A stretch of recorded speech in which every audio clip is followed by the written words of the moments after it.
Olá, boa tarde, amigos telespectadores da TV Cultura Litoral. Começa agora uma nova edição do Opinião Litoral, que recebe hoje, com muito prazer, aqui nos estúdios, o comentarista do programa, o advogado Roberto Mohamed Amin Júnior. Roberto, boa tarde, obrigado pela presença. Chico, o prazer é meu e a gente está numa véspera de Natal. Isso. Até para dar algumas informações para o telespectador sobre como vai ser o nosso final de ano.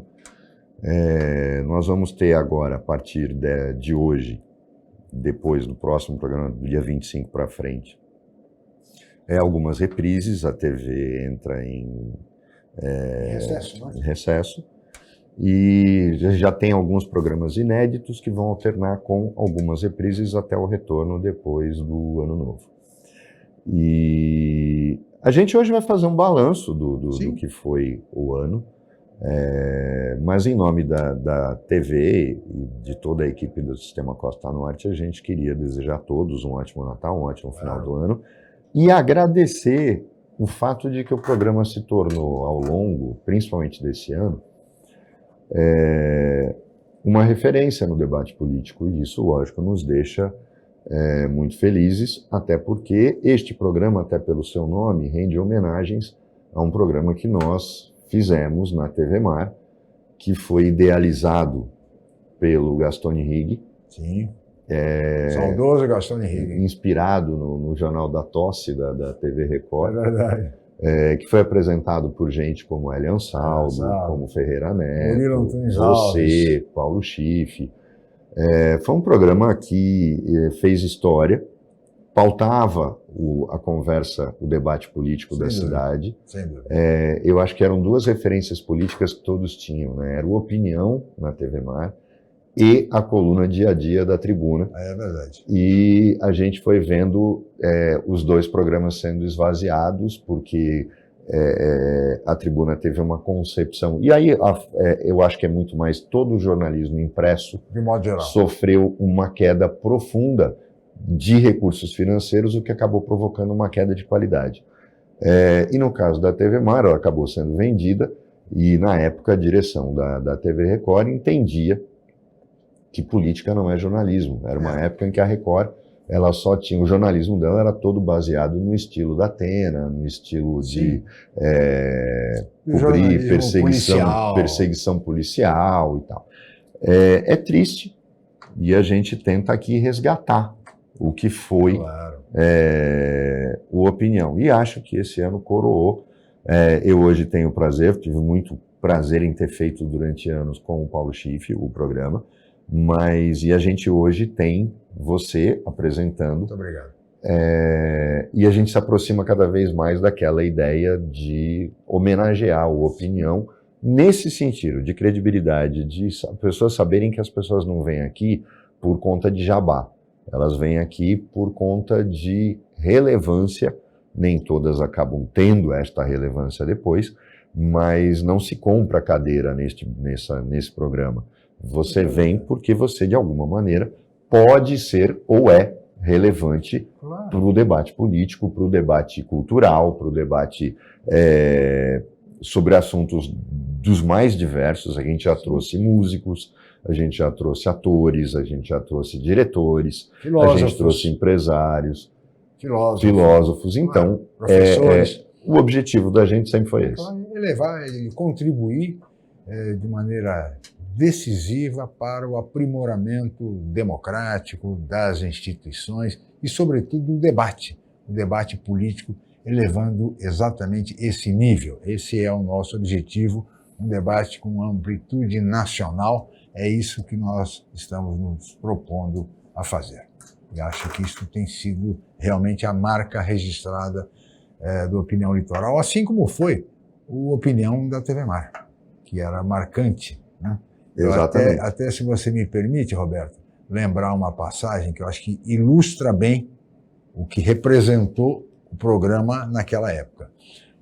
É um caso que acho que único na história do Brasil, na história política do Brasil, que foi o único programa de nível regional que trouxe, em 2002, os 4 candidatos à presidência da República. para entrevistas ao vivo, no Opinião, de 1h30 de duração, numa emissora que não retransmitia a TV Globo e que tinha um alcance num público mais ou menos de 1,5 milhão de pessoas da nossa região, trazendo naquela ocasião os candidatos Luiz Inácio Lula da Silva, Ciro Gomes, José Serra e Antony Garotinho. Acho que foi o único caso na história do jornalismo regional do país, o que nos orgulha muito. Isso aconteceu em 2002. A gente tinha aqui o Opinião. Eu tive a honra de fazer com a gente um dos programas que eu fiquei mais... Eu não sabia se eu estava ali como fã ou como comentarista, foi Sim. com a Luísa Erundina. Sim. Porque a Erundina, as pessoas não têm noção do que ela significou para a cidade de São Paulo e para a política de São Paulo. O secretariado da Erundina, e a gente teve aqui em Santos agora há pouco tempo o Mário Sérgio Cortella. O Mário Sérgio Cortella era secretário adjunto de Educação, que depois se tornou... Adjunto de Educação do Paulo Freire. Do Paulo Freire. Imagina. Olhem o nível do que era o secretariado da Erundina. Claro. Como o PT não tinha nenhum governo estadual na época, ele tinha 3 prefeituras, Fortaleza, São Paulo e Santos. É isso. Então, as grandes cabeças que estavam no PT, elas se distribuíram nessas prefeituras. Mas a Erundina foi um negócio assim, o secretariado dela, se você olha, lógico, eram pessoas que estavam em outro momento da carreira, tirando o Paulo Freire e tal, que foi aquele primeiro. O secretariado da Erundina era um ministério. Seria ministério de qualquer presidente da República, né? E foi uma gestão, e ter feito o programa com esta mulher, que fez uma gestão que cometeu erros. A Erundina tinha uma crise dentro da administração dela, motivado pelas correntes do PT. O PT naquela época, ele tinha o que hoje acabou virando o PSOL, PSTU, um monte de partidos, essas correntes. A Convergência Socialista, Libelu, estava todo mundo dentro do PT. E eles brigavam entre si. A Erundina, se não me engano, era da Convergência Socialista. Eles brigavam por espaço de poder, como eu falei, eram 3 prefeituras, então não tinha lugar para todo mundo. É mais ou menos como hoje, a dor de cabeça é cumprir acordo fisiológico. Mas naquela época não, era uma briga dentro do Partido dos Trabalhadores. E mesmo assim, ela conseguiu, pressionada pelo próprio PT, seguir até o fim da gestão dela. Depois se elegeu continuamente a deputada federal. Sempre. E uma pessoa honesta, uma pessoa ética. Chegou a ministra de Estado no governo de Itamar Franco. Exatamente. Então, a Luísa Erundina, e foi criticada dentro do PT por conta disso. Sim, por conta disso, exatamente. Era aquela história do PT de não aceitar fazer acordo com ninguém e tal. E depois, engraçado, né, nem o Fernando Henrique foi tão fisiológico para fazer base no Congresso, Sim. quanto acabou sendo o PT, que nivelou por baixo e começou a negociar no varejo, e foi o que acabou resultando no mensalão. É lógico. O Fernando Henrique, pelo menos, ele cuidava da negociação ser feita num outro nível, e era orquestrada pelo Serjão, que era o responsável por essa articulação. Mas a grande questão da gente ver, e aí, Chico, é o que mais me dá saudade em relação a essa época. A Opinião trazia as pessoas, secretários de Estado, ninguém vinha a Santos e escapava de participar da Opinião, sem dúvida. Secretários, senadores, ministros, governadores. Era uma coisa assim inacreditável. Mas isso chama atenção. O ex-ministro Delfim Neto, por exemplo, vinha direto diversas vezes. Mas tem uma coisa aí, era um programa que tinha a imagem, era ligado diretamente à imagem de um dos políticos mais, um dos maiores tribunos que o Congresso Nacional teve. Você podia discordar das posições ideológicas, dizer que era um político do centrão, mas o Gastone foi muito importante para a cidade. Claro. Ele foi importante na autonomia. Sem dúvida. Decisivo. Decisivo na autonomia. Pouca gente sabe disso e dá valor a isso. O Gastone conseguiu contra uma corrente que não queria a autonomia de Santos, capitaneada pelo então interventor, prefeito nomeado Paulo Barbosa, e o Gastone conseguiu, com o Aureliano Chaves exercendo a presidência interinamente... Incluindo a pauta de negociações do PTB com o governo. Exatamente. E aí ele conseguiu o decreto da autonomia. O que a gente sabe, viu, Roberto, que na verdade quem assinou o decreto foi o então presidente da República, vice-presidente, Aureliano Chaves. Exato, não foi o João Figueiredo. Não, ele estava afastado em Houston, sendo operado do coração. E naquele momento, apesar do que acontecia no Congresso de estarem trabalhando contra a autonomia, e muita gente que depois se arvora falar que é democrata, na verdade, o Gastone deixou todo mundo falando sozinho, foi no Aureliano e arrancou conseguiu o decreto restaurando a autonomia de Santos. Isso tem que ser falado. Você pode discordar da postura dele em relação a algumas coisas, mas pouca gente sabe que o Gastone foi o primeiro advogado a entrar no Raul Soares para socorrer alguém, para poder defendendo presos políticos com habeas corpus de presos políticos. Pouca gente sabe disso. E ele depois foi condenado no episódio do Collor. Sim. E ele me disse textualmente, eu não podia votar a favor. Ele se absteve e pagou o preço daquilo. Mas como ele disse, eu consegui tudo. Eu conseguia tudo para a nossa região no governo do Collor. Eu não sou traidor. Temos imagens dele, na própria opinião. Saudoso deputado, eterno deputado Gastone Henrique. Roberto, eu pedi sua licença, vamos para o intervalo, voltaremos em seguida.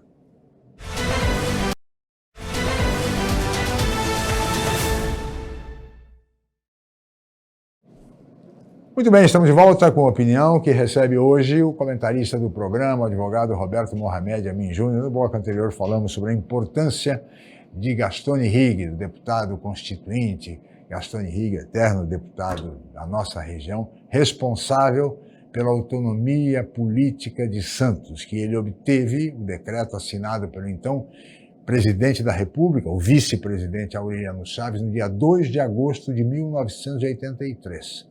O Gastone sai do Palácio com o decreto assinado pelo Aureliano Chaves no dia 2 de agosto. Por isso que muita gente comemora o Dia da Autonomia todo dia 2 de agosto.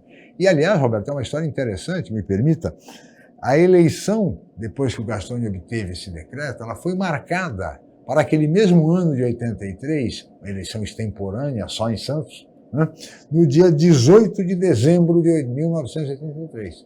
Só que aqueles que conspiravam e continuaram conspirando contra a autonomia, conseguiram, com manobras políticas e tudo mais, adiar o pleito para 1984. Houve um adiamento e todo mundo já começou a colocar em dúvida, mas assim mesmo o Tribunal Eleitoral, de forma altaneira, marcou a eleição para o dia 3 de junho de 1984.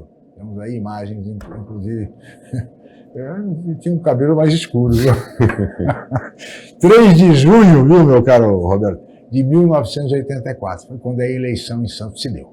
Eleição única, solteira, com a posse do prefeito eleito dia 9 de julho. E o decreto dizia uma coisa muito interessante, Roberto, para concluir, que a autonomia de Santos seria restabelecida com a posse do prefeito eleito, com a assinatura do prefeito eleito no termo de posse. E que se deu no dia 9 de julho de 1984, quando Oswaldo Justo assinou o livro às 11h30 da manhã, e aí a autonomia de Santos se restabeleceu. Se não me engano, Cubatão, que era outra cidade que não tinha autonomia, ela foi depois, né? Depois, veio junto com as capitais. Isso. No ano seguinte, as capitais todas passaram. Santos foi uma eleição extemporânea, única no Brasil. Foi a única cidade que recuperou a autonomia de forma individualizada. E deve ser o Gastone. Exatamente.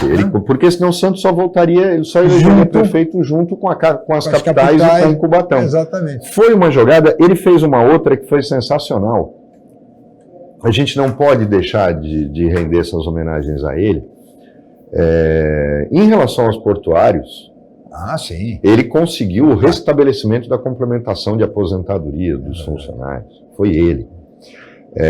Eu sempre respeitei muito o trabalho da Thelma em relação aos portuários, mas eu acho que sempre foi uma injustiça de não entender que ele, Gastone, tinha sido um ferrenho defensor do Porto e dos portuários. É verdade. Mas a posição ideológica, sindicalista, sempre venerou a Telma, ao invés de alguém que já anteriormente já fazia isso, já estava fazendo isso. Sim, sim. Mas tem uma coisa muito curiosa, porque a Justiça Federal, ela, quando foi criada em 67, porque a União, o regime militar, estava apanhando demais nas varas da Fazenda Nacional, não existia Justiça Federal, como não existia Polícia Federal. Eram as varas da Fazenda Nacional, do Tribunal de Justiça, que tinham a função. Como eles estavam tomando muito pau, o que acontecia? Eles tinham se teve a ideia brilhante de se criar a Polícia Federal, usando efetivos do DOPS, das polícias estaduais, em 1967, isso. Criou-se o Banco Central, a partir de um órgão que era uma superintendência da moeda e do câmbio, que era do Banco do Brasil, o Banco do Brasil cumpria esse papel, e a Justiça Federal, para substituir as varas da Fazenda Nacional. E como é que se fez no início? Não houve concurso inicial. Os delegados e policiais do DOPS puderam optar em ir para a Polícia Federal, foi a primeira geração de delegados federais e de agentes federais. Na Justiça Federal, os primeiros juízes foram juízes da Fazenda Nacional que optaram por ir para a Justiça Federal e juízes nomeados e não concursados. A primeira leva de juízes federais era de gente nomeada. Não existiam TRFs, não existia nada disso. O Banco Central, os funcionários do Banco do Brasil que quiseram migrar, e veja bem, na época, hoje, tu não fala, só um louco não migrou, né, nos 3 casos. Não era assim, porque a Justiça Federal pagava menos que a Justiça Estadual, juízes de direito. A Polícia Federal pagava menos que a Polícia Civil de São Paulo. E principalmente, no caso do Banco Central, o Banco do Brasil pagava mais. Então, depois os caras acabaram se dando bem, mas na época não era um bom negócio, não. Mas muita gente foi, talvez pelo desafio. Essa estrutura toda, em 88, começa a Constituinte, e a Constituinte começa dizendo o seguinte: vamos acabar com a Justiça Federal.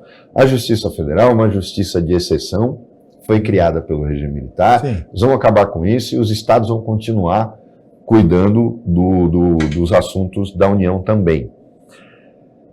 O lobby foi tão grande, porque a Constituinte começa para acabar com os cartórios, que é uma excrescência, registro civil, registro de imóveis, tal. Isso é uma excrescência que vem do Império.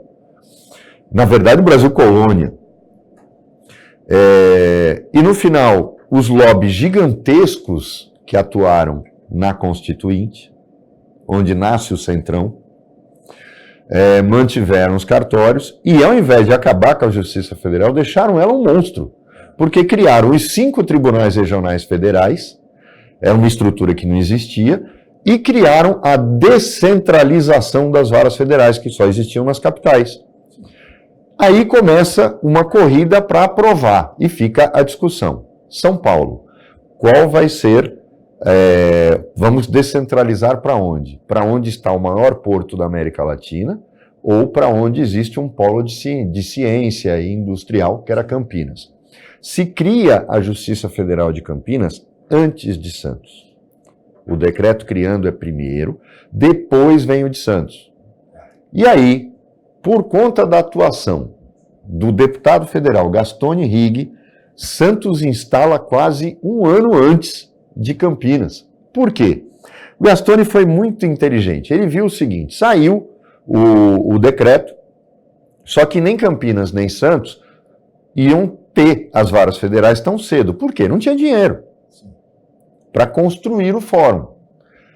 O Gastone era muito ligado na política local e ele influente em Brasília, sabia que havia um prédio na Praça Barão do Rio Branco que só era ocupado metade dele. E mesmo assim, 2 andares eram da Polícia Federal emprestados, porque ele estava lá largado. Era o prédio do IBC. IBC, sim. Praça Barão do Rio Branco, número 30. O famoso prédio IBC. Exato. O IBC ocupava um andar e todo o resto vazio.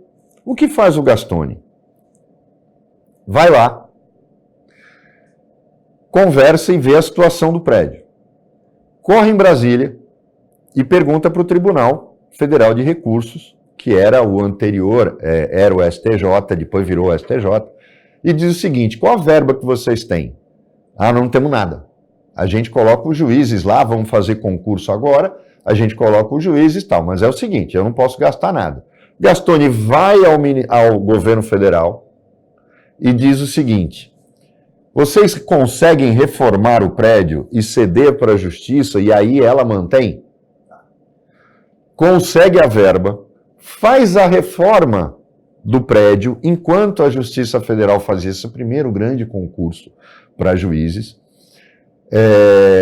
e Santos instala 3 varas da Justiça Federal.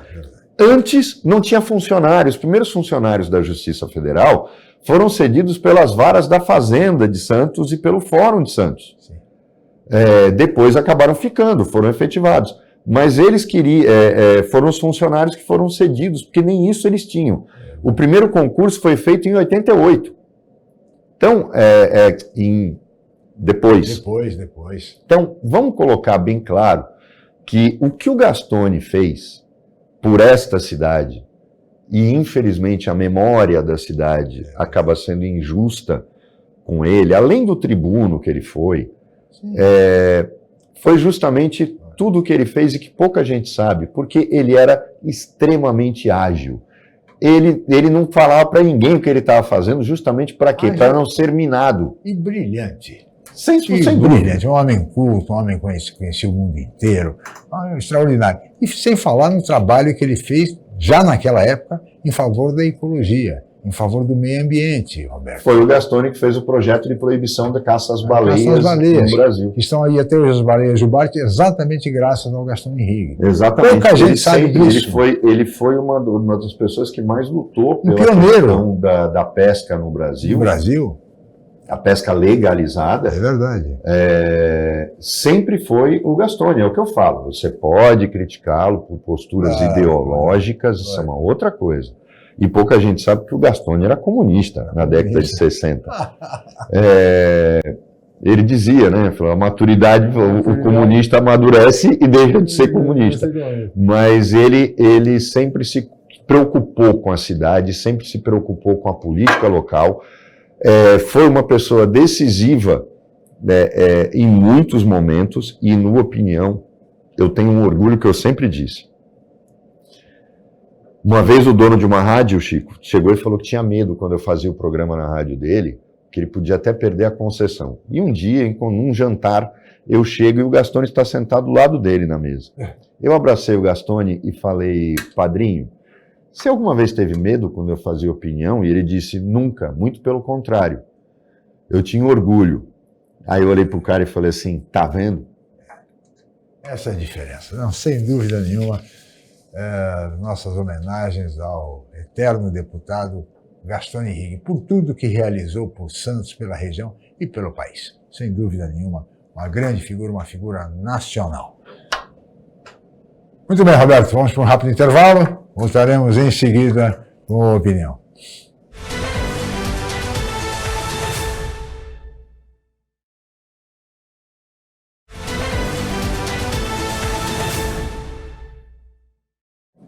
Muito bem, estamos de volta com a opinião, que recebe hoje, com muito prazer, o comentarista do programa, o advogado Roberto Mohamed Amin Júnior.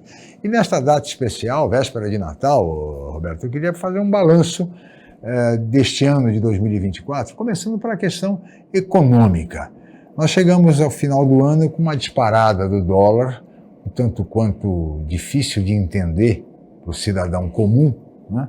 E temos aí a nova alta na taxa de juros também, juros disparando, embora a economia, do ponto de vista, por exemplo, dos empregos, mais ou menos sob controle. O que na sua avaliação, o que está acontecendo e provocou essa alta, essa disparada do dólar, Roberto? Chico, a gente tem que entender uma coisa. Durante o ano passado, 2023, eu falava muito isso. O mercado, as pessoas entendem o que é mercado. Mercado é um grupo, tem gente que fala, Faria Lima. Faria Lima em São Paulo. Por quê? Porque a maior parte dos grandes bancos de investimentos estão na Faria Lima. Sim. Existe um grupo de pessoas, de fundos, que manipulam a economia brasileira. Não existe outro interesse além de dinheiro, Chico. Não há interesse de crescimento do país, preocupação social. São pessoas que esse mundo não pertence a elas. É o mundo do dinheiro pelo dinheiro. Falam que querem mudar a vida das pessoas, mas é papo furado. A gente fica com uma visão de que esse grupo mercado, é o Itaú, é o Bradesco. Não é. São os fundos de investimento que, inclusive, mandam nos bancos. Né? O banqueiro ele não é o super poderoso. Eles mandam muito. Mas esses fundos são muito mais importantes. Eles têm patrimônios que superam, e muito, o capital dos próprios bancos privados brasileiros. Então, não é necessariamente o Itaú, o Bradesco, o Santander e o Banco do Brasil que querem o dólar alto. É esse grupo que faz o que quer com a moeda. Porque quando uma moeda tem um câmbio tão alto, é preciso entender que são duas perguntas que você tem que fazer. As duas perguntas com um ou. O dólar está se valorizando ou é o real que está se desvalorizando? Isso vale para qualquer moeda. Por exemplo, o peso argentino. O problema do peso argentino não é que o dólar se valoriza na Argentina, é o peso que se desvaloriza em relação a todas as outras moedas. Muito bem. O real está desvalorizando. Não é o dólar que está se valorizando, porque o dólar enfrenta uma crise no mundo todo. Poucos países têm o dólar num patamar de câmbio como esse que a gente está vivendo. Tanto que o Donald Trump já ameaçou, antes de tomar posse, que se vingar essa ideia que o BRICS defende, que os países árabes defendem, e que o Lula defendeu no âmbito do Mercosul, de que o dólar deixe de ser a moeda de comércio e possa se estabelecer trocas diretas entre países, eu dei o exemplo aqui. Brasil e Argentina, Brasil e Uruguai, Brasil e Paraguai e Brasil e Chile, não precisam do dólar. Por quê? Porque quando você chega numa casa de câmbio argentina, você consegue trocar real por peso. Quando você chega numa casa de câmbio uruguaia, você troca real por peso. Da mesma forma. E a mesma coisa no Chile e no Paraguai. Na Bolívia também. Então, na América do Sul, você consegue... O Brasil não... É engraçado. No Brasil, se o cara chegar com moeda desses países, talvez tenha uma certa dificuldade. Vai ter que ir num banco. Sim. Mas nesses países, o real é aceito por todos. Todos. Tanto quanto o dólar. Então, o que o Lula quis discutir, que é o que a Arábia Saudita discute, se China, hoje, é a maior importadora, não, importadora ela perde para os Estados Unidos, mas é a maior exportadora de bens de consumo, se eu vendo alguma coisa para a China, eu vou acabar comprando alguma coisa da China. Por que eu tenho que converter em dólar se eu posso receber na moeda dela, que eu vou usar para pagá-la Sim. logo na frente quando eu estiver fazendo a compra? Claro, o que o Brasil propôs? Por que a gente não pode fazer negócio com a Argentina e eu pagar em real e quando a Argentina vende para nós, ela me paga em peso e eu faço um encontro de contas de exportação e de importação na operação de câmbio? Por que eu tenho que, para vender para a Argentina e receber em peso, faz a conversão do peso para o dólar, do dólar para o real, para o Brasil poder receber? Olhem o absurdo que é. É uma operação. E nós estamos fazendo duas operações de câmbio completamente diferentes. Por quê? Porque aquela história, não existe uma regra, você não pode falar, não, tanto faz eu comprar dólar com real como comprar com peso. Não, é completamente diferente. Tanto que tinha gente, no Brasil, o euro sempre valeu mais do que o dólar. Sim. Tinham fundos americanos comprando euro no Brasil. Porque a cotação do euro no Brasil era maior do que em relação, era menor do que em relação ao câmbio americano. Então o cara comprava aqui e vendia lá. Lógico. Ganhava fácil. Então, olha, o mercado financeiro é isso. Então quando a gente fala de mercado, uma chicana, né? A gente está falando de caras que querem ganhar dinheiro, só pensam nisso. E dane-se o desenvolvimento do país. Eles estão desvalorizando o real, por quê? Porque os seus ativos são todos dolarizados. E a partir do momento que ele é dolarizado e se valoriza, o que eles ganham, Chico, em um único dia é uma coisa absurda. Imagina. Não havia razão nenhuma para o mercado agir daquela maneira quando o governo anuncia uma redução de custos. Ah, não foi o que prometeram. Ah, vai ter que fazer uma... Foi aquilo possível de fazer. Levando-se em conta que administrar o país não é administrar uma empresa. Ninguém vai ser louco de fazer o que o Trump está fazendo nos Estados Unidos, colocando o Elon Musk numa secretaria especial para desregulamentar a economia. Olha ele lembra um pouco o ministro da desburocratização do governo Sarney, Hélio Beltrão. Hélio Beltrão, sim, famoso Hélio Beltrão. E que não conseguiu praticamente nada.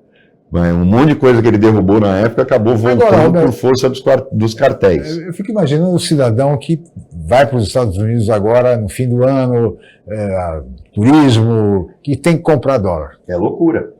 E aí ele enfrenta o brasileiro, digamos, o brasileiro que foi para os Estados Unidos há 3 anos atrás. Ou foi antes da pandemia, ou logo depois dela. Se ele volta agora, as coisas vão estar, no mínimo, o dobro do que quando ele viu. Por quê? Porque além da desvalorização cambial, a inflação americana foi inédita. Então, você tem um custo muito maior para fazer as mesmas coisas que você fez há 2, 3 anos atrás. Então, é praticamente inviável. Como acaba se tornando inviável no Brasil hoje, com este câmbio, a gente discutiu muito isso aqui durante o governo Bolsonaro. Bolsonaro praguejava contra a Petrobras por causa da dolarização do preço da gasolina e tal. E eu dizia que essa dolarização do preço dos derivados era criminosa, porque era tirar dinheiro dos brasileiros para os investidores estrangeiros. Aquela divisão de lucros absurda. Por quê? Porque a Petrobras, ela importa petróleo por causa da qualidade do nosso petróleo. Ela precisa fazer blend. Blend é quando você... Por que é um vinho blend? Ele usa 2, 3, 4 uvas. Mistura. O petróleo brasileiro é muito grosso. Para fazer o refino, ele precisa ser misturado com óleo mais fino, que normalmente vem da Arábia, vem da Venezuela. Esse óleo misturado gera esse blend e aí sim vai para refino. Só que o problema do Brasil é que durante o governo Fernando Henrique se cometeu um erro estratégico, que o Lula, infelizmente, fez muita cena com a construção de Abreu e Lima, mas, na verdade, não aumentou muito o parque de refino. E aí o problema da Lava Jato e isso foi um dano que, na minha opinião, não precisava ter acontecido, porque o problema era político, não era da empresa. A Petrobras parou de investir no refino durante a gestão do Temer e com o Bolsonaro, então, encerrou de vez.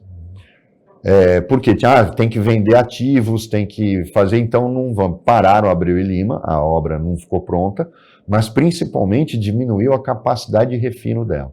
E aí o Brasil começou a fazer uma coisa que ele não fazia, o Brasil fazia o contrário. O Brasil importava petróleo e vendia gasolina, porque a gasolina ela é excedente, se produz muito mais dela, e se produz menos aquilo que mais precisa, que é o diesel, a querosene de aviação, a nafta. O Brasil começou a comprar gasolina refinada, porque não tinha capacidade de refino. O Brasil começou a comprar diesel. O Brasil começou a comprar querosene de aviação. E aí, neste momento, Chico, ele dolarizou todos os custos da gasolina que ia para a bomba. E aí a gente entende o que está acontecendo. Então, quando eu tenho um especulador que tem ações da Petrobras, tem ações de fertilizantes, que o Brasil também tinha um dos maiores fabricantes da América do Sul, que era a Ultrafértil, estatal, do grupo Petrobras. O Collor vendeu e os caras que compraram acabaram com ela, e ela passou a ser beneficiadora. em vez de produtora.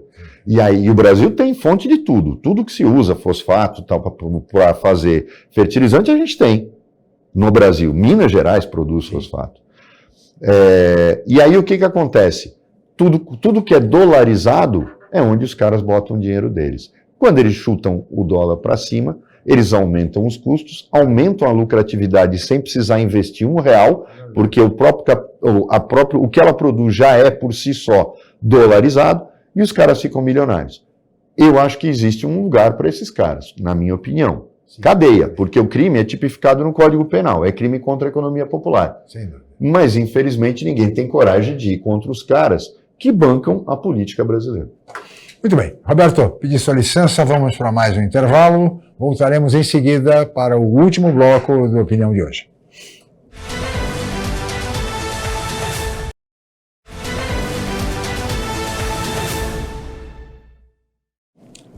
Muito bem, estamos de volta com a opinião e agora vamos para o último bloco do programa de hoje, que recebe o comentarista do programa, o advogado Roberto Mohamed Amin Júnior. Estamos em época de Natal, véspera de Natal. Roberto, aproveitar para desejar a todos os nossos caros telespectadores um Feliz Natal, com muita saúde, muitas felicidades e também um pouco de prosperidade, né? Importante para todos nós, mas sobretudo que todos nós tenhamos muita saúde e tenhamos um ano 2025 bem melhor.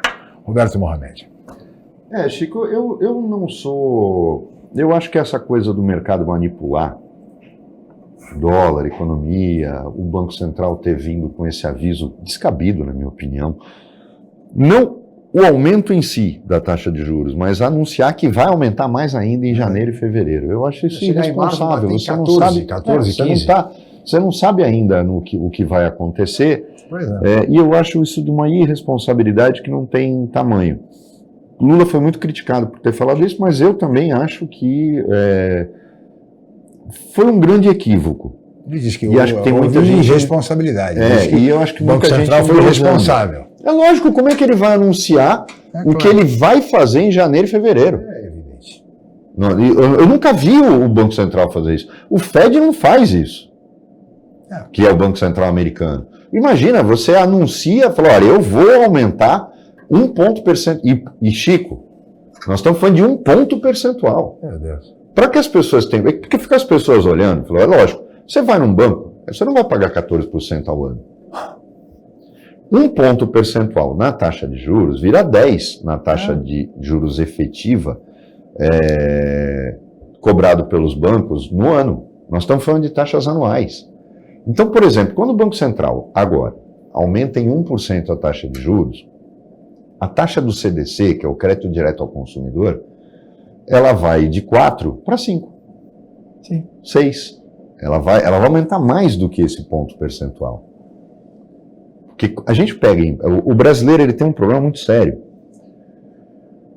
Ele acredita naquela expressão 10 vezes sem juros. Não existe. Os juros estão embutidos. Claro. Os juros fazem parte do preço.